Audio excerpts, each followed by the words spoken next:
La vape sans tête, épisode 10, bonjour à tous. Aujourd'hui, comme vous aurez pu le remarquer, nous allons parler du P3 de chez Provari. J'ai reçu ce mode par l'intermédiaire du petit Papa Noël qui me l'a amené parce que j'étais très gentil l'année dernière. Et donc j'ai décidé de vous faire part de mes retours, de mes impressions sur ce mode après un petit peu plus d'un mois d'utilisation. Alors, comme à l'accoutumée, je ne vais pas vous faire l'affront de vous faire une revue technique détaillée sur ses caractéristiques techniques, ses capacités ou que sais-je. Je vais surtout vous parler et rentrer dans le vif du sujet, mais plus, mais moins, par rapport donc à ce mode.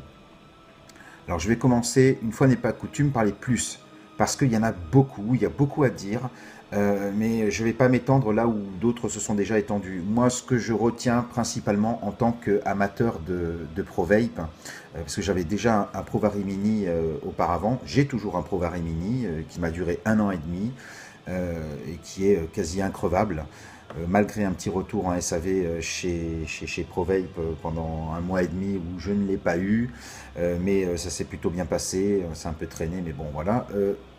C'est avant tout une marque synonyme de robustesse et de fiabilité. Et le P3 ne dément absolument pas avec cette réputation. C'est vraiment du lourd.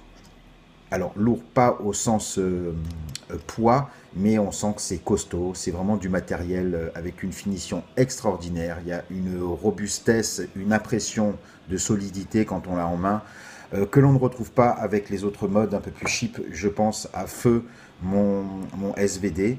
Vous voyez, c'est, enfin disons en termes de finition, en termes de tenue en main, etc., ça n'a rien à voir. Le finish un peu satiné qu'il y a sur ce modèle-là est vraiment de toute beauté. Ça marque pas avec les doigts, ça tient bien en main, ça fait une sorte de petit, d'un grip très léger naturel. C'est vraiment de très très belles factures.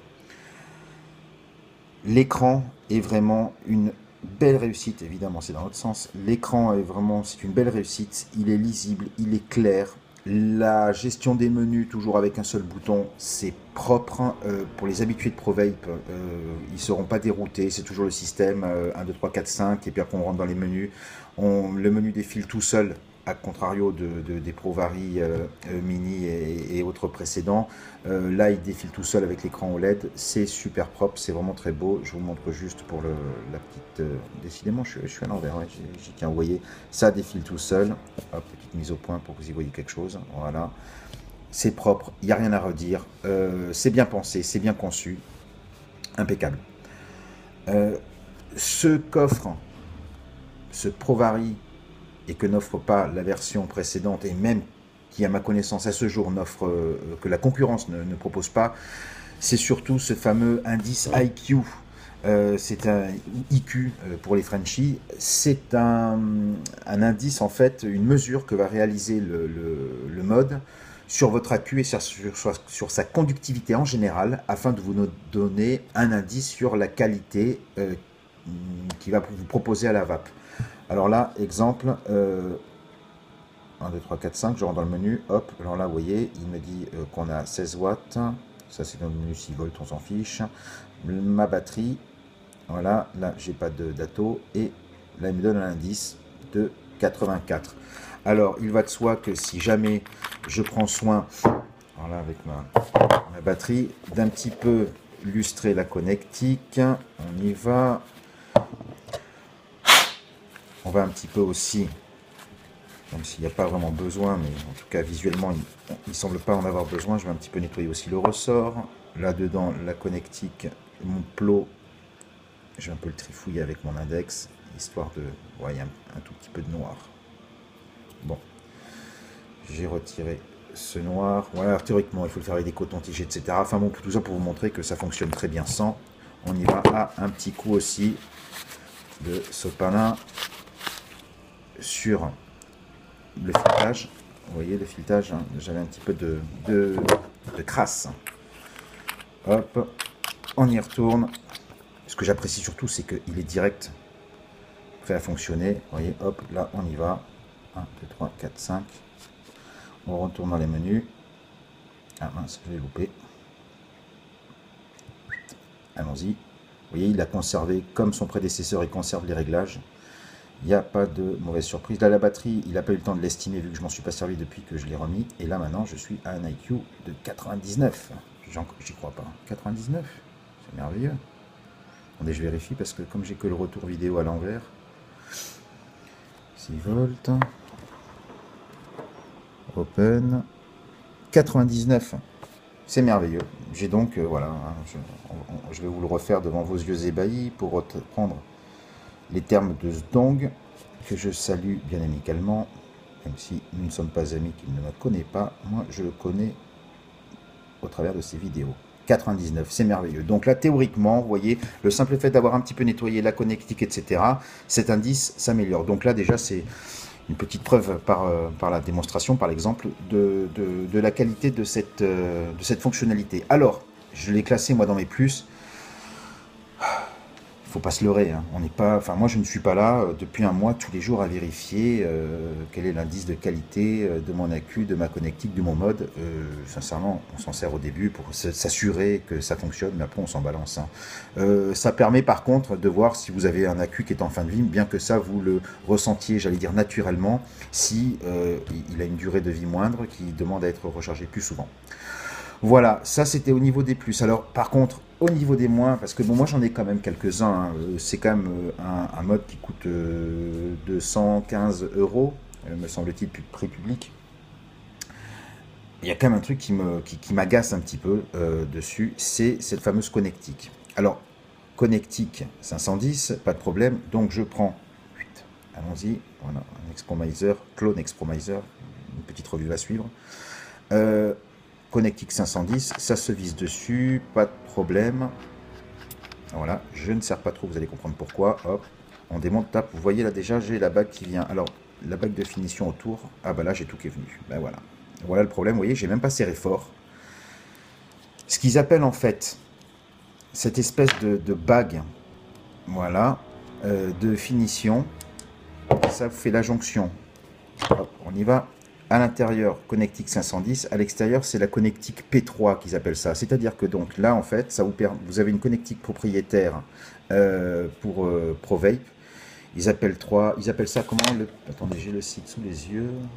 C'est le P3 Thread, le filetage pour P3. Bon, bref. Ils ont introduit cette connectique-là qui vous permet, avec des atomiseurs construits exprès spécialement pour ça, d'avoir un montage hyper flush. Ça vous fait comme un hybride, c'est très joli. Par contre, pour de la vape avec du matériel traditionnel, comme avec des connectiques 510, donc il vous faut, pour faire le lien entre ça, cet adaptateur, donc c'est cette espèce de bague que vous mettez. Voilà, on la visse. Alors théoriquement, vous voyez, il y a des fentes, hein, sur le dessus, pour pouvoir, à l'aide d'une petite pièce ou quelque chose, le serrer. Voilà, moi je le serre à la main, histoire de... Voilà, là c'est bien solide, c'est bien ferme. Vous voyez, sur le dessus, ça fait une échancrure. Il y a cette bague de finition que l'on met par-dessus.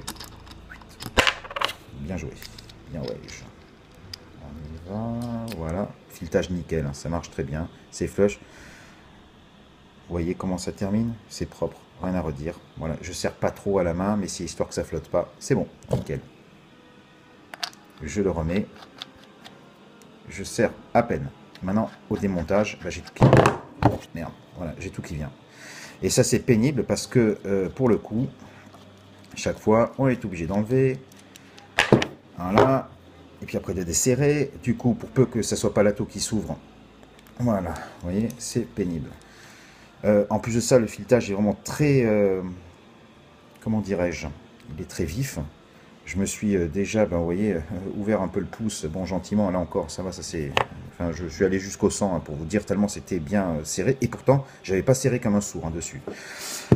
Donc, connectique P3 propriétaire, très bien, mais par contre, ce système-là, ben, je trouve que ça montre un peu ses limites. C'est pas d'une fiabilité exemplaire, le résultat n'est pas aussi génial que ce que j'aurais pu m'attendre. Alors, s'il y en a d'entre vous qui ont... une idée particulière pour arriver à avoir un résultat plus probant, je suis tout oui. Voilà, j'essaye pourtant de bien le coller. J'ai pas envie non plus de bloquer avec une clé ou quoi, parce que j'ai peur après de plus arriver à le démonter. Voilà, et là la finition, est propre. Carrément, les traits sont l'arrivée d'air sont quasiment alignés. Enfin bon, ça va bien. De toute façon, maintenant, on s'en sert plus trop, hein, en règle générale, sur les atos actuels. Voilà. Autre point, alors c'est pas négatif, mais bon, c'est des choses que je regrette un peu. Eh ben, il était dans les plus, il est aussi dans les moins. C'est ce fameux indice IQ. Je trouve que c'est gadget. Certes, on voit qu'il fonctionne. Vous l'avez vu par l'exemple tout à l'heure, mais c'est pas quelque chose de fondamental, quoi. C'est un bon argument marketing. La technique est là. Quant à l'utilité réelle, ça me paraît un petit peu, comment dirais-je, light. Voilà, je trouve que c'est pas absolument indispensable. Voilà. Bon, il fallait bien qu'ils mettent quelque chose de nouveau, hein, dessus, hein. Justement, au sujet de la nouveauté, vous savez donc avant les précédents ProVari n'étaient que à voltage variable. Maintenant, il est aussi wattage variable. Là aussi, je trouve que c'est un petit peu au niveau des moins quelque chose que je reprocherai à ProVape. Il ne monte que à 20 watts. Alors vous me direz, pour une vape quotidienne, et moi c'est déjà mon cas, moi je tourne entre 12 16 watts sur des atos reconstructibles, type donc le, ce Squape. J'ai aussi, donc je tourne avec, hop, là-dessus sur le ProVari, le Teflon clone aussi. Alors la finition est nickel sur le Teflon clone de chez Fastech, vous voyez un peu, c'est flush, c'est magnifique. C'est un beau rendu. Bon, certes, c'est pas vraiment le même finish métal. Là, c'est satiné. Là, c'est plutôt lustré. Mais ça a de la gueule. Ça tient bien. C'est hyper intuitif parce qu'une fois que vous l'avez en main, ça tombe sous le pouce. Nickel pour faire fire.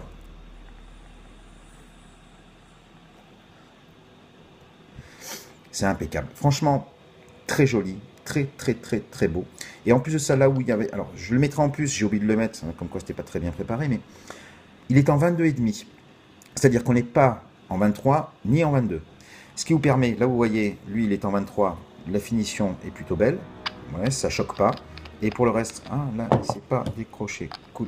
Et là pour ceux d'autres qui sont en 22, vous voyez, c'est pas choquant quoi, c'est quand même assez propre, on ne voit pas. Donc en fait les 22 et 23 passent nickel dessus, il y a rien à redire. Dernier petit essai, la bague ne vient pas pour l'instant, c'est cool. Je vous le montre avec un Orchid V4. Voilà. Ah, petite goutte de jus par les vents. Voilà.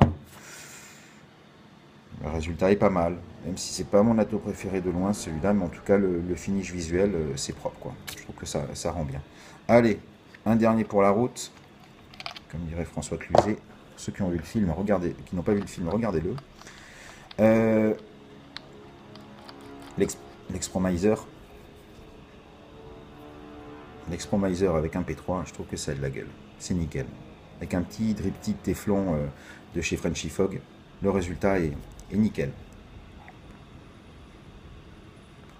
Bref, j'en reviens, après ces digressions, comme dirait Sdong, j'en reviens donc au pourquoi de ce point négatif sur le wattage, parce qu'aujourd'hui, donc quand bien même ça répond, on va dire, à 90% des usages sur des atos traditionnels, où vous allez avoir des résistances en règle générale entre 12, 15, 16, 18, allez, grand maximum 20 watts, fonctionne pas de problème, ça ne fonctionne sans problème.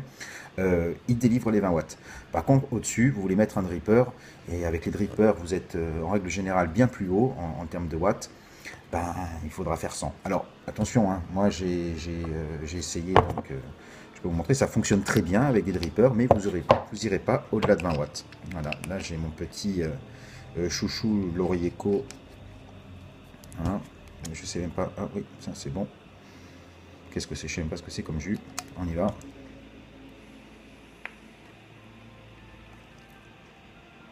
« 16 watts. Je vais le monter un petit peu. Ah merde. Voilà, très intelligent. Donc là, je me suis planté. Déjà 77% de la batterie. Bah dis donc, chérie, tu baisses vite. Hein.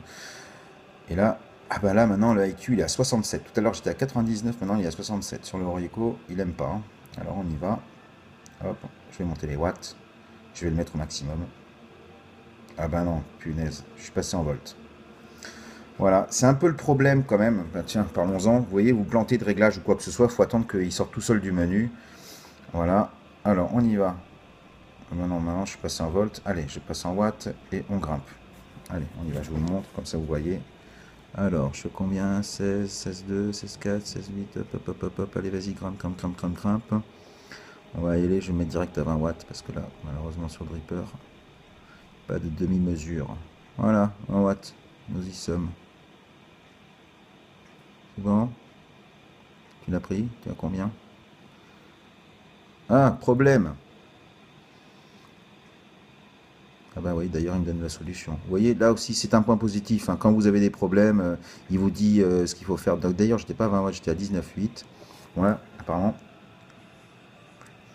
il va pas tourner. 4,8 volts, il m'annonce, batterie, machin, tac, tac. L'indice, c'est peut-être à cause de mon indice IQ 65 maintenant. Punaise, pourtant tout à l'heure il était à 99. Alors, ah, peut-être la connectique.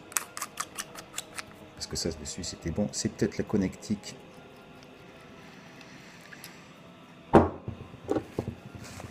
de mon dripper. Il a fait un peu peur. Et aurais-je eu un peu de jus? Et oui, il y a du jus qui est passé. Et ça, c'est le vilain orchide qui perd. Voilà, bon, on va revoir ça. On y retourne. Hop. Alors, que me dit-il?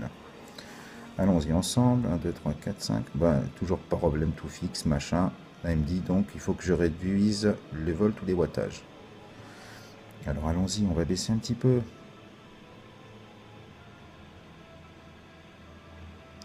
Voilà, j'ai loupé le truc. Il faut attendre que ça passe.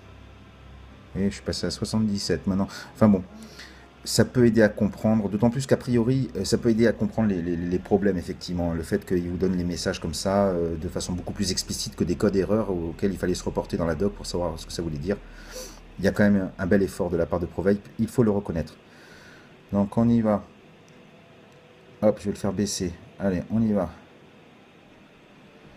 19. Allez, on va à 18. On reste à 18 watts. Donc avec une résistance de 1,18 ohms. C'est ce qu'il m'a mesuré tout à l'heure.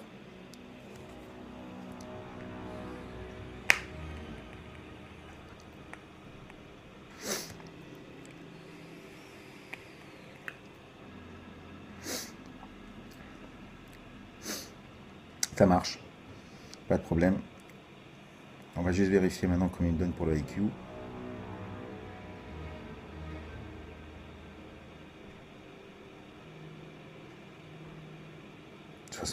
Bon.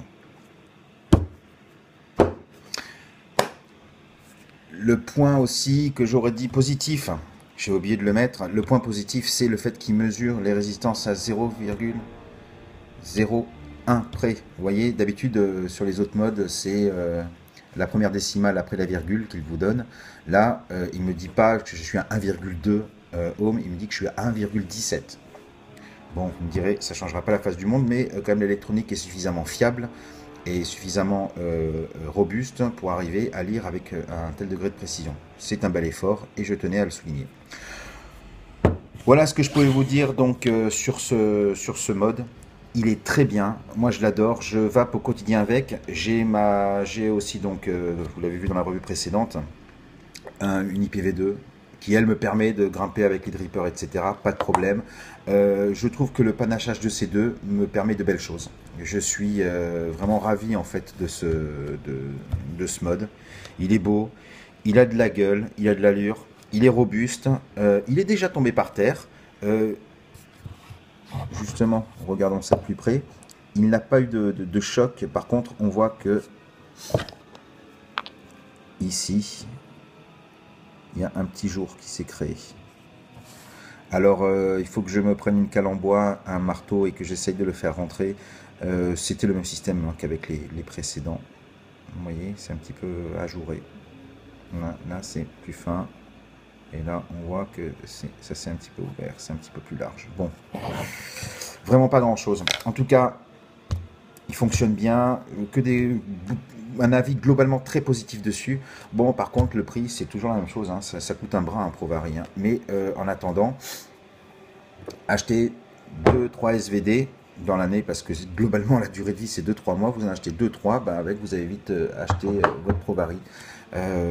Bon, quoique le SVD maintenant il a bien baissé, hein. C'est peut-être pas l'exemple le plus marquant, mais en tout cas, si pour les gens, les vapoteurs confirmés, c'est un très bon mode. Les vapoteurs débutants, surtout, allez-y, arrêtez d'acheter des merdes, achetez directement le Saint Graal et vous ferez des économies à ce sujet-là. Vous n'achèterez plus que de temps à autre une batterie, histoire de l'alimenter correctement. Et puis, vous allez faire des économies, parce que bon, même si l'investissement au départ fait un peu mal, c'est intreuvable. Voilà. Voilà ce que j'avais à vous dire donc au sujet du ProVarii P3. Sur ce, je vous remercie de m'avoir suivi. Je vous rappelle donc que j'ai hâte de répondre à vos commentaires sur la chaîne YouTube. Je vous invite aussi à me faire part de vos remarques ou à poser vos questions par le Twitter LVST_FR. Abonnez-vous, soyez heureux, faites des enfants, c'est super. Jusqu'à ce qu'ils vous traitent de vieux cons, mais bon, ça viendra un jour ou l'autre. Vapez bien, vapez sain, et à très bientôt. Salut!